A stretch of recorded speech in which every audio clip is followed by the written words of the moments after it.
नमस्कार दोस्तों, welcome to Delhi real estate series video number 1। इस वाले में मैं आप लोगों को 5 पॉइंट्स बताऊंगा जो अक्रॉस दिल्ली एप्लीकेबल है। अगर आप दिल्ली में प्रॉपर्टी ओनर हैं, कितनों के साथ आप आइडेंटिफाई करते हैं, कमेंट सेक्शन में ज़रूर लिखना। ये मैं वीडियो एक बेस बनाने के लिए कर रहा हूँ, क्योंकि फर्स्ट वीडियो है तो सबका बेस अच्छे से बनाऊंगा दिल्ली वालों प्रॉपर्टीज़ जो लेके बैठे हैं, ताकि क्लास जब आगे बढ़ेगी तो डिसीजन मेकिंग बहुत इजी होगी। बहुत ध्यान से देखना।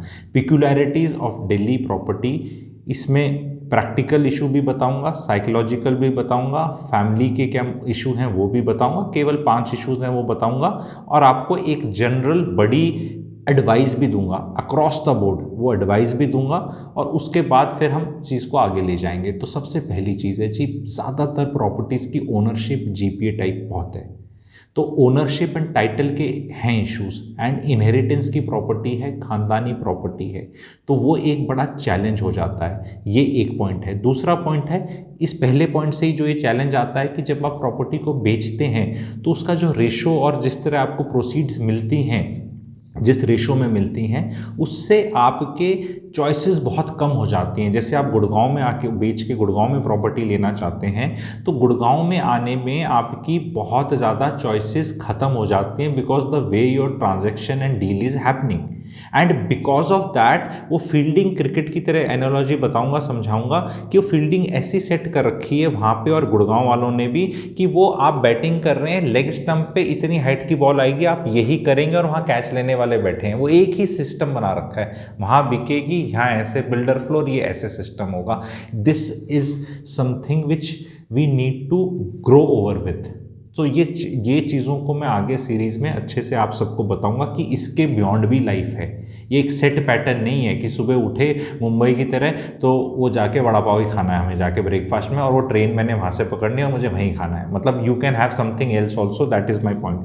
ये दूसरा पॉइंट था। तीसरा पॉइंट क्या है, एक जनरेशन की बात बताना चाह रहा हूँ मैं आपको। एक जनरेशन है जो दिल्ली में ही रहना चाहती है, जो अगली जनरेशन है, यंग जनरेशन है, वो गुड़गांव पकड़ के ले जाना चाहती है। एंड ओल्डर जनरेशन वालों के मेरे पास बहुत मैसेज आते हैं कि यार ये क्या है ऐसा, तुम्हारे गुड़गांव में ये जाना चाहते हैं। Let me tell you, Gurgaon में ऐसा कुछ ग्रेट नहीं है, लेकिन क्यों जाना चाहते हैं ये यंग जनरेशन, जो मुंह खोल के बताते नहीं है आपको, जो आपको खुद अपनी अकल लगानी है, वो ये है जी, आप एक बिल्डर फ्लोर में रह रहे हैं, आपका एक लड़का है, 2 लड़का है, या एक है, वो अपनी बहू लेकर आएगा, आपके साथ रहना नहीं चाहता, और उसकी औकात नहीं है अकेले गुड़गांव में कुछ खरीदने की, तो वो आपको स्टोरी सुनाता है, oh this is not good, let's go to Gurgaon, and मेरी बहू भी वहाँ नौकरी करती है, पापा जी मैं भी वहाँ करता हूँ, let's go and buy 2 flats, एक में आप रहना, एक में हम रहेंगे, क्योंकि भाई साहब वो खरीद नहीं सकते। प्रॉब्लम ये।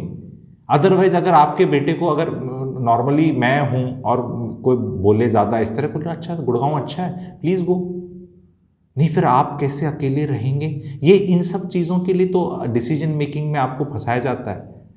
इस चीज़ से एग्री करते हो, नहीं करते, कितने परिवार इसके थ्रू जा रहे हैं। मैं ये बिल्कुल नहीं कह रहा कि अपनी नई जनरेशन की नहीं सुननी या जाने में फ़ायदा नहीं हो सकता, वो मैं कवर करूँगा।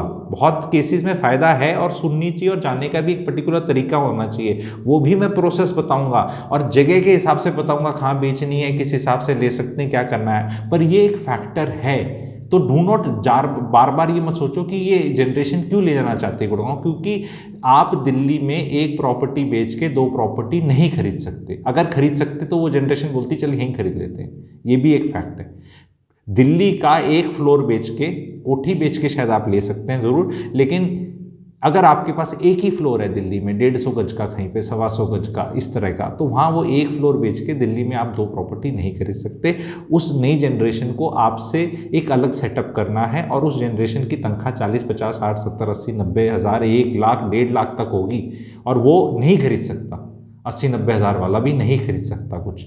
तो वो चाहता है कि कुछ बेच देंगे, मेरे हिस्से में कुछ आ जाए, मैं भी ले लूँ। तो ये बहुत बड़ा रीज़न है, एंड प्रैक्टिकल रीज़न है। मैं इसको जज बिल्कुल नहीं कर रहा, मैं तो हमेशा इन चीज़ों को प्रोत्साहित करता हूँ, बट मैं कहता हूँ ट्रांसपेरेंसी में बात करो ना, गोलमोल बात क्यों कर रहे हो।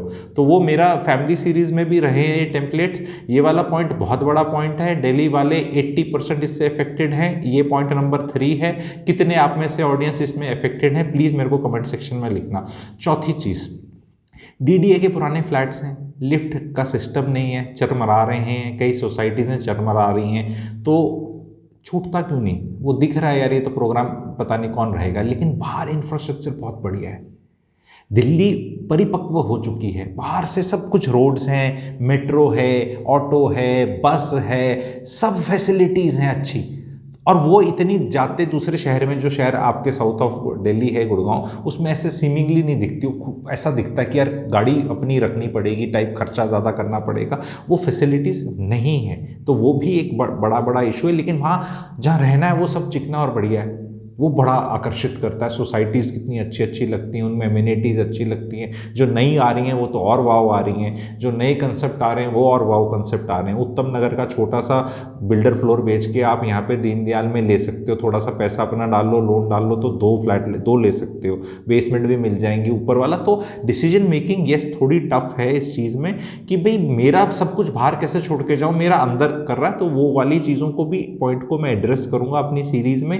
कितने लोग इसमें फंसे हुए हैं, पॉइंट नंबर 4 में आप लोग मुझे इस चीज़ को बताएंगे। ठीक है, 5वां आ जाता है कल्चरल डिफरेंस, कह लो पैसे का डिफरेंस कर लो, या दिनचर्या जो जिस तरह जी जाती है उसका डिफरेंस। अब दिल्ली में सब्जियां रिलेटिवली सस्ती हैं, चीज़ें सस्ती हैं। दिल्ली की cost of living is much lesser than Gurgaon. Gurgaon is how much culture, वहाँ यहाँ कोई टाइम नहीं लगाता, सब्जी डाली ऐसे ऐसे, वो पूछता है लड़की और आदमी हाउ मच भैया, कितना। वो ये नहीं पूछता ये कितने की थी, ये कितने की थी, ये कितने की थी, ठीक लगा ले कम लगा ले, ऐसा कल्चर नहीं है। यहाँ लोग आएंगे तो कहेंगे अरे ये मेंटेनेंस देना पड़ता है सोसाइटी में, अपने घर में रहने का मेरे को महीने का 5,000 6,000 7 8 10,000 डिपेंडिंग ऑन कौन सी की सोसाइटी है, क्या साइज ऑफ फ्लैट है, इतना देना है। क्योंकि चक्कर कहना चाहिए दिल्ली में जितनी वेल्थ है जो प्रॉपर्टी में बढ़ी है वो अनअर्न्ड है, खुद की कमाई हुई नहीं है। क्योंकि खुद अगर आपको पैसा बैंक में आ रहा है इतना, तो आप कहीं भी ले लोगे, आपको क्या फ़र्क पड़ता है। वो गुड़गांव में लेती है जनता कॉर्पोरेट वाली, जिनकी तनख्वाह सबसे ज़्यादा, इतनी ज़्यादा, वो तो ले ही रही हैं सारी, उनको थोड़ा कोई डिफिकल्टी है, वो तो आ रहा है उनका पैसा अकाउंट में। पर दिल्ली वाला क्या, पैसे चाहे 10 करोड़ हो जाए प्रॉपर्टी के, आपकी सोच तो मिडिल क्लास ही है, पुट डाउन नहीं कर रहा, बहुत प्यार और प्रेम से चीज़ समझाना चाह रहा हूँ। ठीक है, कि ये है प्रॉब्लम तो है भाई, हमने नहीं खर्चा किया अपना महीने का, क्योंकि हमारी प्रॉपर्टी तो बढ़ गई, दादा ने ली थी, हमने एक जनरेशन ने बेची नहीं, पोते का टाइम आ गया, वो बोल रहा है बेच दो। तो अब मेरी एडवाइस आती है, सब दिल्ली वालों को एडवाइस है, दिल्ली इतनी जल्दी मत छोड़ो, गुड़गांव इतनी जल्दी मत भागो।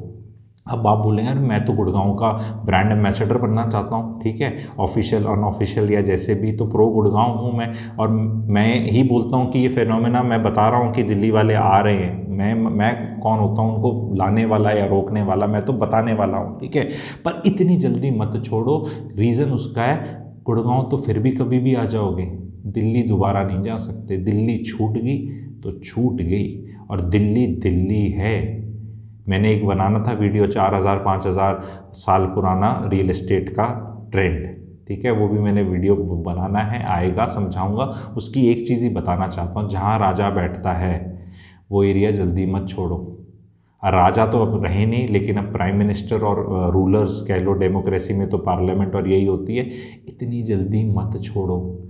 जिस शहर का वो जो नंबर है ना, नंबर प्लेट गाड़ी की DL करके स्टार्ट होती है, वो भी प्रीमियम कमांड करती है। बताओ करती है नहीं करती, दिल्ली वालों आप ही बताओ, दिल्ली वालों आपकी गाड़ी रीसेल में अगर नंबर DL है तो महंगी बिकती है, 10,000 20,000 50,000 डिपेंडिंग ऑन कौन सी गाड़ी है, कहाँ बिक रही है, ये एक फैक्ट है। तो जहाँ का नंबर भी प्रीमियम कमांड करता है, वहाँ इतना जल्दी डिसीजन नहीं लेना है। डिसीजन मैं आपको इंडिया का नंबर 1 क्लैरिटी गिवर बता रहा है ये बात रियल एस्टेट की। जैसे चीज़ों को मैं समझता हूँ जिस लेवल पे, आई एम श्योर और लोग भी समझ सकते हैं, बट रियल एस्टेट को जिस तरह मैं समझाता हूँ ऐसा कोई नहीं समझाता। ये मेरा अंदर का एक कॉन्फिडेंस है।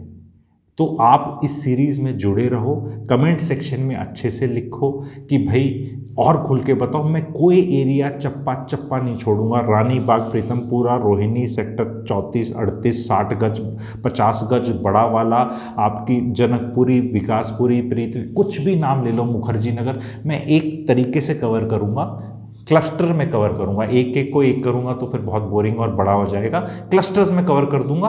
3 से 4 से 5 वीडियोस में कवर करने का रहेगा, हर एस्पेक्ट को ब्रिंग आउट करूंगा।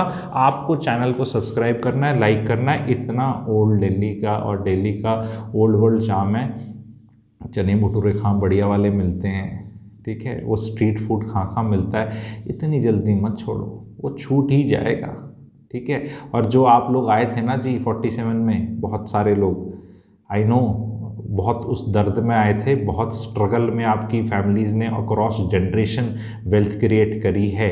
एंड यस, कुछ कचर पचड़ हो चुका है लोकल पॉलिटिक्स की वजह से भी एंड पॉपुलेशन के आने की वजह से, आई फुली एग्री। बट हम एक और बेहतरीन सोल्यूशन मैं आपको in this real estate series suggest करूँगा as a clarity giver, as a person जो फैमिली को बैलेंस लेके चलता है, जिसमें दोनों काम भी हो सकते हैं, ठीक है। आपकी छूटे भी ना और गुड़गांव में भी ले लो और नई जनरेशन भी खुश हो जाए और पापा मम्मी भी खुश हो जाए, और जिनके दादा दादी अभी हैं जो 70 80 90 साल के हैं और जो दिल्ली में जिनने 60 70 साल बिता दिए, 80 साल बिता दिए, उनको आखिरी समय में मत भेजो गुड़गांव में, ठीक है। तो बहुत खलूसियत और प्यार, अफेक्शन, सिंसेरिटी के साथ ये सीरीज़ में मैं आना चाहूँगा आगे। आप लोगों से सिर्फ रिक्वेस्ट है, जितने भी दिल्ली के आपके सर्कल हैं उसमें इन वीडियोस को प्लीज़ भेजिए, क्योंकि ऑडियंस ज़्यादा कनेक्ट होगा, कमेंट्स ज़्यादा आएंगे, लाइक्स ज़्यादा आएंगे, तो as a creator of course morale बढ़ेगा। मेरे पास तो I am sitting on truck loads of information and which I have analysed very well. मुझे तो सिर्फ बतानी है, पर मुझे बताने का अंदर से जज्बा वही रहे ना कि अपने ज्ञान वहाँ बताओ जहाँ कोई सुनने वाला भी है। तो क्या आप लोग सुनने वाले हो? थोड़ा मोराल बढ़ाओ, जोश बढ़ाओ, लाइक बढ़ाओ, शेयर करो, सब्सक्राइबर बढ़ाओ, और अपने जितने भी सर्कल में आप दिल्ली में रहते हो सब रिश्तेदारों को दो, क्योंकि ये जो मैंने 5 इश्यूज बताए, इसमें से आपको कौन कौन से इश्यूज अफेक्ट कर रहे हैं, कितने आप उसके साथ आइडेंटिफाई करते हो, वो भी बताओ, क्योंकि ये रियल इश्यूज मैं लेकर आया हूँ कि ये रियल लोगों के डिसीजन मेकिंग में अड़चन है। यार ऐसे कैसे छोड़ दें यार, पर ऐसे रहें कैसे? अच्छा ये बच्चा मेरे पीछे पड़ा क्या करें जी बताओ? तो क्या करें जी बताओ में, अगर मेरे को 200 से ज़्यादा लाइक्स आएंगी इस वीडियो की, तो फट से आपका सेकंड वीडियो भी उतनी जल्दी से आएगा। एंड कौन से वाले से स्टार्ट करना है? मेरे पास तो कंटेंट है, यहाँ से स्टार्ट करना है, ऐसे वेस्ट दिल्ली से ऐसे करते हो, इधर ईस्ट दिल्ली जाना है थ्रू साउथ, या जैसे जाना है आप मुझे बता दो। राजौरी गार्डन, करोल बाग, पंजाबी बाग, शालीमार बाग वाला, या पतपड़गंज वाला, या साउथ दिल्ली वाला, तो बड़े अच्छे से बताऊंगा। हर एक का एग्जाम्पल अलग अलग लेके ही बताऊंगा। आपको इन्फॉर्मेशन बहुत मिलेगी, ऑल्टरनेटिव चॉइसेस बहुत मिलेंगी, एंड आपकी decision making will become very easy. तो ज़रूर आप शेयर करिएगा, लाइक करिएगा, एंड प्रीमियम सब्सक्राइबर भी बन सकते हैं अगर आप बनना चाहते हैं, ज्वाइन बटन दबा के। That's a very easy process now. पहले थोड़ी इसमें अड़चन थी, अब तो ज्वाइन दे के बहुत ईजिली आप बन सकते हैं। Thank you very much.